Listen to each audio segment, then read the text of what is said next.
Sa mundo ng OPM, may isang boses na hindi galing sa karangyaan, hindi mula sa training, kundi mula sa puso ng isang batang lumaki sa hirap. Ito ang totoong kwento ni Bugoy Drilon, ang dating janitor, na naging isa sa pinaka-soulful na tinig sa Pilipinas.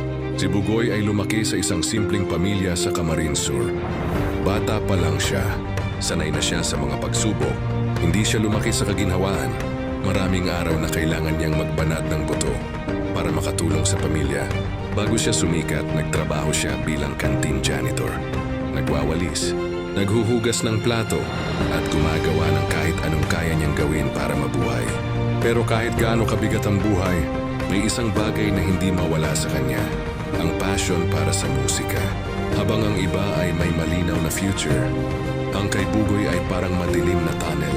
Pero kahit madilim, may maliit na ilaw na sumusindi ang boses niya.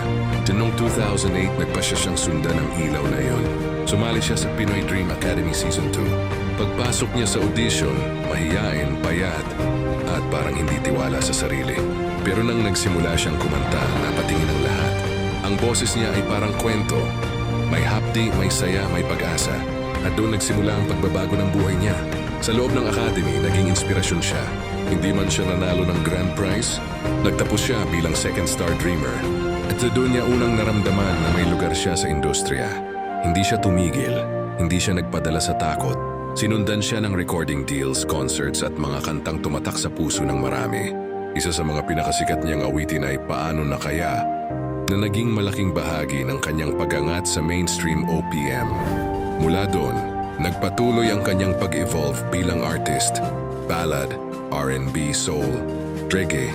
Pinakita niya na ang tunay na talento ay hindi nakakulong sa isang estilo. Sa paglipas ng 17 taon sa industriya, dumaan siya sa mga panahon na medyo nawala sa spotlight. Pero sa halip na panghinaan ng loob, ginamit niya ito para mas lumalim at mas tumibay bilang performer.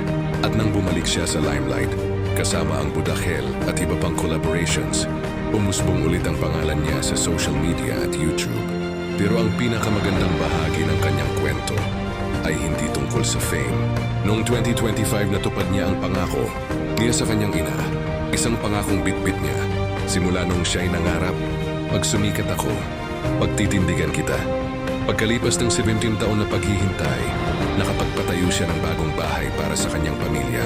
Hindi ito mansyon, pero ito ang tahanang puno ng pagmamahal, sakripisyo at tagumpay. Ang kwento ni Bugoy Drilon ay paalala na hindi mo kailangan ng perpektong simula para makarating sa magandang dulo.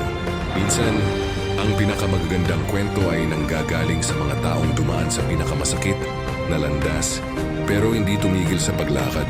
For more videos like this, PLS like and follow.